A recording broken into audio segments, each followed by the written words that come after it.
સવારમાં black shirt ને ખાકી pant પહેરીને થતા હતા આપણે તૈયાર, ત્યાં તો અચાનક જ મારી આંખમાં કોઈ કરી નાખ્યો હુમલો. વાંધો નહીં, જી હોય 10 વાગી ગયા એટલે પેલા ફટાફટ નીકળી જાય આપણે ઓફિસે. 6.5 મિનિટમાં પહોંચી ગયા આપણે ઓફિસના પાર્કિંગમાં. 2 પગ ને ટિફિન લઈને થઈ ગયા ઓફિસ ભેગા આપણે. ખબર નહીં ગાડી લઈને આવું એટલે આ બાજુના વાળ તો બધા ઉભા જ થઈ જાય. આ સાઈડનો એરિયો મારે ખાલી કરી નાખવો પડશે. થઈ ગયા ફટાફટ ફ્રી, કારણ કે જવાનું હતું મારે કામથી બહાર, પણ ટ્રાફિક એટલો બધો જામ થઈ ગયો કે મને લાગતું નથી મારા કામ પૂરા કરવા દે.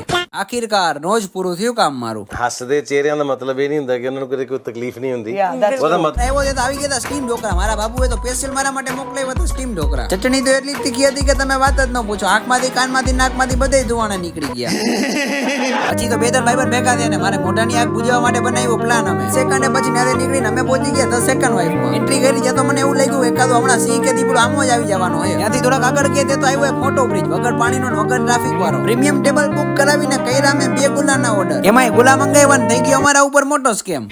બહુ જ કઈ જેઠાલાલ જેવું જીવન એ અમારું. સુખ ને દુઃખ આવ્યા જ રાખે ને તમે લોકો મારા વ્લોગ જોયા છો ને મજા કરતા જાજો.